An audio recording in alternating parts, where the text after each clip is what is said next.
Were you okay with that 28-footer that Jordan took with Steph obviously getting double teamed? Was that an okay shot? And what did you think of Jordan's game overall tonight? Yeah, I thought Jordan did a really good job. I had the timeouts left, but I saw them double teaming Steph at half court. So I knew somebody was going to be wide open if we could just get the ball out. And Steph did a great job. He got the ball out of the trap, and Jordan was wide open, and pretty good look. And that's a shot he can hit. So really, happy with that possession. And again, this Jordan had hit 6 threes already, so it's a great shot for us. Emotional adjustment was it to go from that Kings series, really different opponent, pretty quickly to turn around and play the Lakers. Yeah. What was that like to go through?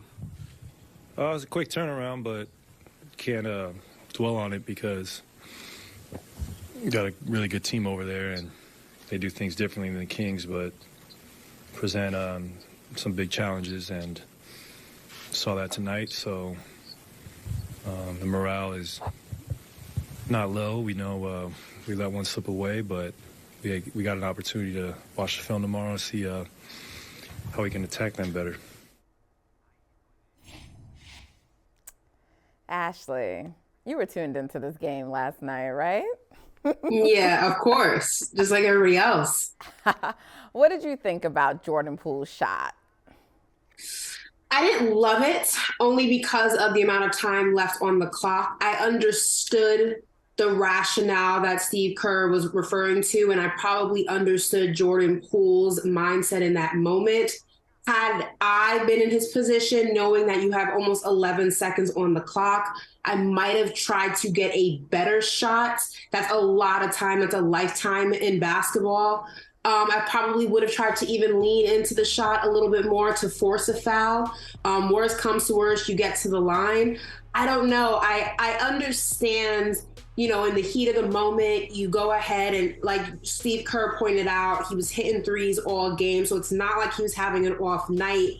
But I just think that you also have to be aware not only of your skill set, but the time on the shot clock. And the time on the shot clock awarded you an opportunity to make a better decision, especially when your two stars, Clay and Steph, are both being guarded. The defenders aren't going to come off of them. You probably would have had a little bit more space had you decided to maybe dribble that out, tried to find a different spot, maybe a little bit closer to the basket.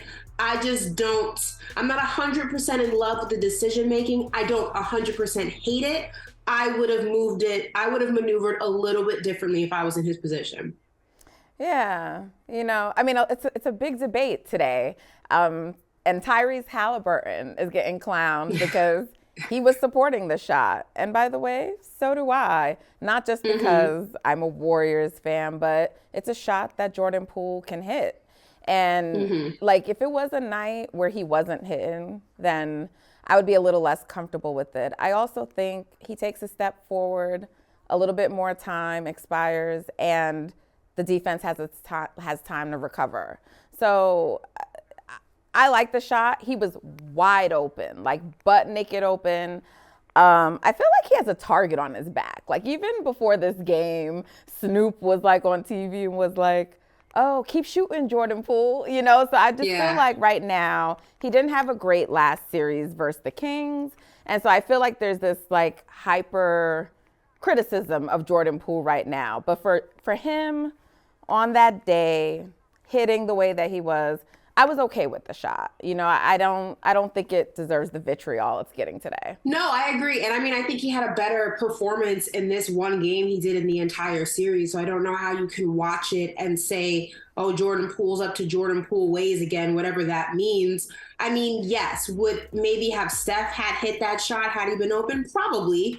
I don't think that's a knock to Jordan Poole. It's just we're talking about Steph Curry, the greatest shooter of all time. So I don't know if that's a knock. Now, I can understand, taking that shot, like you said, wide open shot. I can also understand maybe somebody wanting a little bit more of better decision making with the time on the clock. I would have understood that shot a little bit more had it been 1.5, 2.5, 2 seconds left on the clock, 1 second left on the clock. Then you make that shot.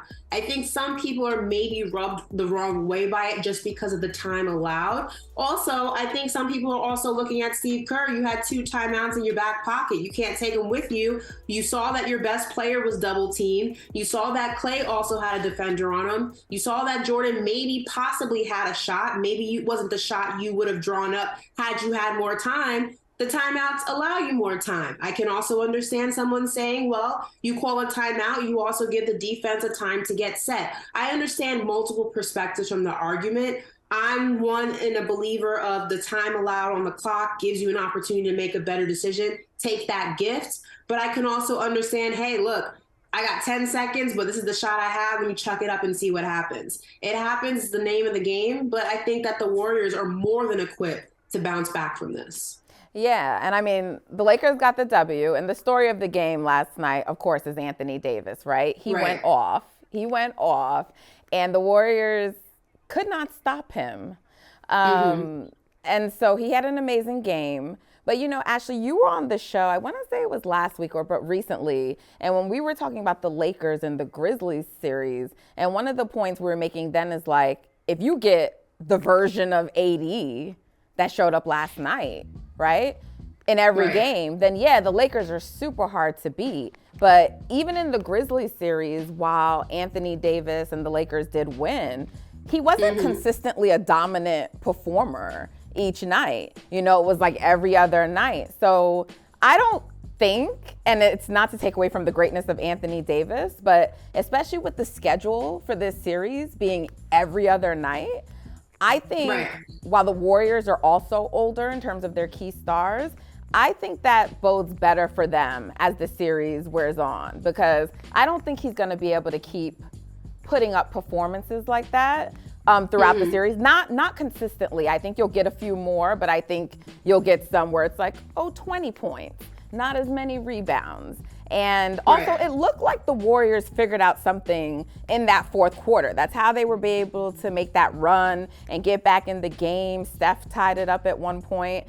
So I agree with you. I think the Warriors can bounce back. I think this is going to be a back and forth series. You know, I don't want to look too far ahead, but I think probably like after 4 games, we're going to see 2-2 and then see what happens from there.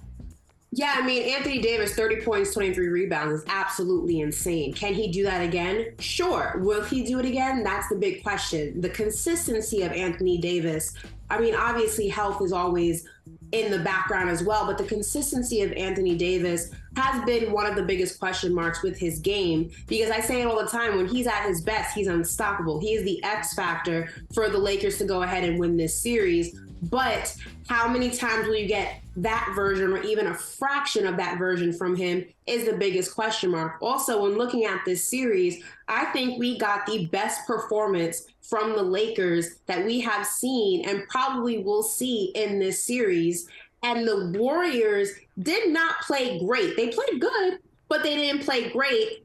And that game was extremely close. So if I'm the Lakers and I'm a Laker fan, I'm taking the win. Obviously, a win is a win, especially when you get it on the road. But I'm also looking at it like we played our best basketball in that game. The Warriors did not play their best game, and we still barely beat them. So how do we go ahead and do this again when they're at their best? Because the Warriors will come with their best probably in the next game. So how do you go ahead and combat that? That's going to be the biggest question on who can go ahead and sustain the longevity and the up and down of this series, and ultimately probably give you an idea of who's going to win it.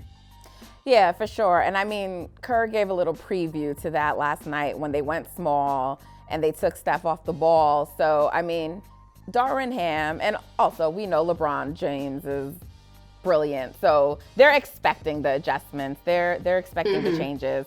There was also a huge free throw disparity last night. I mean, like, the Lakers, I believe, had like 23 more free throw attempts than the Warriors. The Warriors had 6 free throw attempts in total. There we go. I mean, Dennis Schroeder had 10?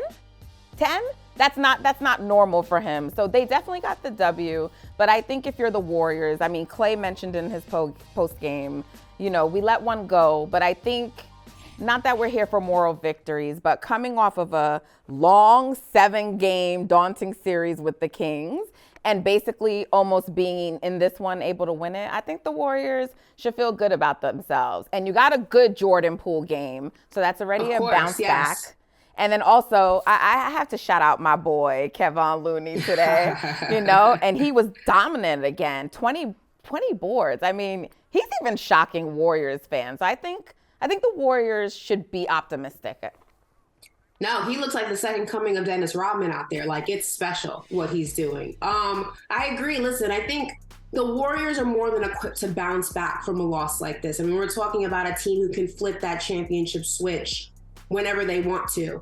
I just think that the Lakers' adjustments are going to be the key in how long this series goes. I'm still leaning towards the Warriors in this series because I have just learned a lesson that I think a lot of people need to learn, is that you don't count out championship DNA. We have seen this story before. We saw it last series. We have seen it consistently. We saw it the season before last. Oh no, we saw it last season rather, when everyone thought they were too washed, the window had closed. And what happened? They go ahead and they win a championship, right. Steph's Finals MVP. So I have just learned, kind of like when Tom Brady was playing football, you don't really count out Tom Brady. It's not a safe bet.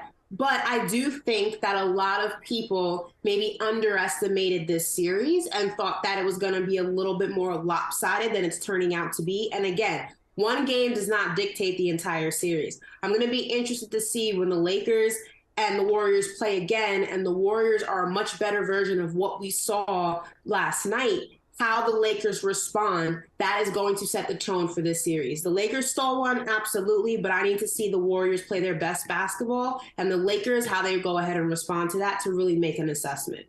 Okay. We got company waiting, but before you go, I just want to know, do you have an official pick for this series? Who do you have coming out? Mine's always been the Warriors. Okay. I may extend it a little bit, though. I initially had Warriors in 6. Now I'm leaning more towards Warriors in 7. I think this goes the distance. So I'm going to stick with the Warriors. LeBron James never lost a game 7.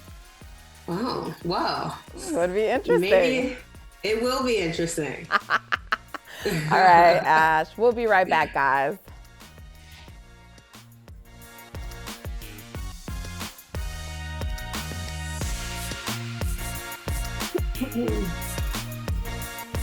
Hey, thank you for watching Brother from Another. If you haven't hit that subscribe button, go ahead and do that now. Don't forget, you can catch us 3 to 4 weekdays on PeacockTV.com and on Sirius XM Channel 85.